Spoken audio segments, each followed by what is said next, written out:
వాళ్ళు అమలు చేయలేదు కాబట్టి ఆ క్యాబినెట్ సబ్ కమిటీనే గుర్తించమని చెప్తున్నారు. మీరే ఉంటారు. ఓ రవీంద్రరావు గారు ఏమంటున్నారు, దివాలా కోరు అని అంటున్నారు. రాష్ట్రాన్ని దివాలా తీసింది కాబట్టి వారికి ఆ పదం వస్తున్నది.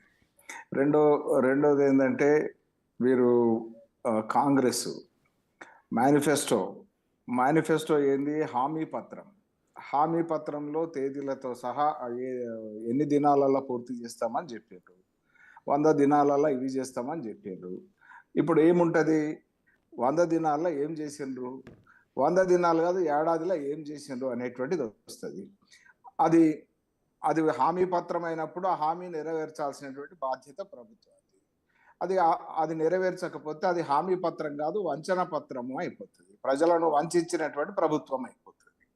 ఇప్పుడు జరుగుతున్నది ఏంది అని అంటే, ఇప్పుడు వారు ఏవైతే అంశాలన్నీ కూడా చెప్పారు, రైతులది, మహిళలది, ఆటోలది, విద్యార్థులది, నిరుద్యోగులది, రైతు కూలీలది, ఇవన్నీ కూడా హామీ పత్రంలో ఉన్నాయి. మరి అమల్లో లేవు అంటే వంచిన ప్రభుత్వంగా ఇప్పుడు మనకు పరిగణించబడుతుంది. ప్రభుత్వం ప్రజలను వంచి ఇవాళ విజయోత్సవాలు దేనికోసం జరుపుతున్నారో మరి ఆలోచించాల్సినటువంటి అవసరం. ఆవేదనతో ప్రజలు ఉన్నారు. మరొక విషయం ఏంటంటే రైతు భరోసా అన్నారు. రైతు భరోసా అటకెక్కింది. మేము రుణమాఫీ చేసినాము అని అన్నారు. రుణమాఫీకి వాళ్ళు ఇచ్చుకున్నటువంటి ఫిగర్లే, వాళ్ళు వెల్లడించినటువంటి ఫిగర్లే కుదించారు. సరే, కానీ రైతు భరోసా స్థానంలో రుణమాఫీ చేశారు. రైతు బంధు స్థానంలో రైతు భరోసా అన్నారు. రైతు భరోసా బదులు రుణమాఫీ చేశారు. అంతే కదా. ఇకపోతే 500 బోనస్ అన్నారు. 10 పంటలకు బోనస్ ఇస్తామన్నారు కదా. 10 పంటలకు బోనస్ ఇవ్వలేదు. పోనీ వరి పంటకు బోనస్ అన్నారు కదా. వరి పంట పోయి అది సన్నమడ్లు అయినా కూడా ఎప్పుడు అక్టోబర్ 1వ తేదీన కొనుగోలు చేయాలి కదా, మొదలు పెట్టాలి కదా. అక్టోబర్ 1వ తేదీన మొదలు పెట్టాల్సింది అక్టోబర్ 26వ తేదీన మీటింగ్ పెట్టి కొనడానికి విధి విధానాలు అప్పుడు ఖరారు చేస్తే, బ్యాంక్ గ్యారంటీలు అప్పుడు అడిగితే, మరి నవంబర్ ఫస్ట్ వీక్ నుంచి కొనుగోలు మొదలైతే అప్పటి వరకు ఉన్నట్టే. అంటే మీరు ఒక పథకం ప్రకారం దొడ్డడ్లను బంద్ చేసిండ్రు, ఇంకో పథకం ప్రకారం కొనుగోలును ఆలస్యం చేసిండ్రు. అంటే ఇది రైతులను మోసం చేయడమే కదా.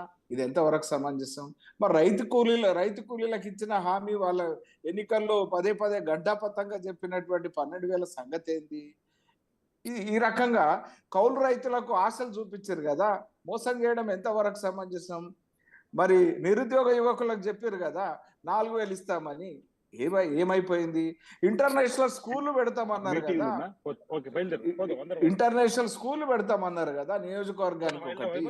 ఎక్కడున్నది ఇంటర్నేషనల్ స్కూల్? ఏమన్నాయి కానీ ఆ ఉన్నటువంటి ఆ హాస్టళ్లలో పురుగులన్నం తిని ఆ ఆరోగ్యాలు చెడి దవాఖానలో పడి ప్రాణాలు పోతున్నటువంటి పరిస్థితి ఉంది. దాదాపు 40 మంది చెప్పినవన్నింటినీ కూడా నిర్దిష్టంగా అవసరమైతే ప్రభుత్వం ఒక మీ సూచనలు కానీ విమర్శలు కానీ ఏమైనా స్వీకరిస్తాం. మాకు భేషజాలాలు లేవంటున్నారు. దానికోసం మీరు ఇచ్చే వాటిని వాళ్ళు ఎంతవరకు అమలు చేస్తారా, అమలు చేయరా పక్కన పెడితే, వాళ్ళు మీ సూచనలు సలహాలు తీసుకోవడానికి వాళ్ళు రేవంత్ రెడ్డి గారు ఇప్పుడు పివి గారు 11 సంవత్సరాలు నరేంద్ర మోడీ గారు అధికారంలో ఉన్నారు, ఏమి ఇచ్చిండ్రు అని అన్నారు. 57 సంవత్సరాలు కేంద్రంలో అధికారంలో నేను అడిగిన నా ప్రశ్న లక్ష్మణ్ గారు, నేనేమంటారు ఇవన్నీ కరెక్టే. టాయిలెట్లు కూడా ఇయ్యలేదు. మీరు అవన్నీ కూడా అక్కడ మాట్లాడచ్చు, తప్పు కూడా కాదు. మీ క్యాబినెట్ సబ్ కమిటీ ముందు మీరు ఇచ్చిన ఒక్క నిమిషం మీరు ఇచ్చిన 10 ఏళ్లలో మీరు ఇచ్చినవి క్యాబినెట్ సబ్ కమిటీకి ఇవ్వచ్చు, బయటకు వచ్చి మీడియాకు కూడా చెప్పచ్చు. దాన్ని అసలు గుర్తిస్తారా లేదా, గుర్తించడం మీ హక్కు, అది మీకు సంబంధించిన విషయం. అంటే ప్రభుత్వం వేసిన క్యాబినెట్ సబ్ కమిటీకి పోవాలా పోవద్దా అంటే సబ్ కమిటీ ఇప్పుడు ఏమన్నారండి, కమిటీలు వేస్తామన్నారా, హామీలు నెరవేరుస్తామన్నారు. హామీలు అవన్నీ నెరవేర్చడానికి కాదంటలా, మీరు వెళ్తారా వెళ్ళరా అని అడుగుతున్నా సూటిగా. మీరు ఏమైనా వెళ్తారా వెళ్ళరా సూచన కమిటీలు అడుగుతున్నా. కాలయాపన మీరు వెళ్తారా వెళ్ళరా ధర- అంటే ధరణి నేను అవకతవకలను అవన్నీ అడగట్లేదు సరిదిద్దామన్నారు లక్ష్మణ్ గారు. కదా. మీరు ధరణి మన విమర్శలు అవకతవకలు చేసుకోవచ్చు. అసలు ధరణి రద్దు చేస్తామన్నారు. కమిటీకి హాజరవుతారా హాజరుగారా అని అడుగుతున్నా. హాజరవుతారా హాజరుగారా? ఇప్పుడు ఒకటండి దాని విషయంలో పార్టీ ఆలోచన రైట్, చేస్తుంది. ఓకే. ఒకటి. రైట్, ఆశ్రీనివాస్ గారు మీరు ఏదో చెప్పగలరా? రెండో విషయం మీరు కమిటీ మళ్ళీ వస్తా మీ ఉద్దేశం దగ్గరికి ఏంది? మళ్ళీ వస్తా. కమిటీ ఉద్దేశం ఏంది? రైట్, ఓకే, మళ్ళీ వస్తా. రవీంద్రరావు గారు ఏదో మాట్లాడుతున్నారు.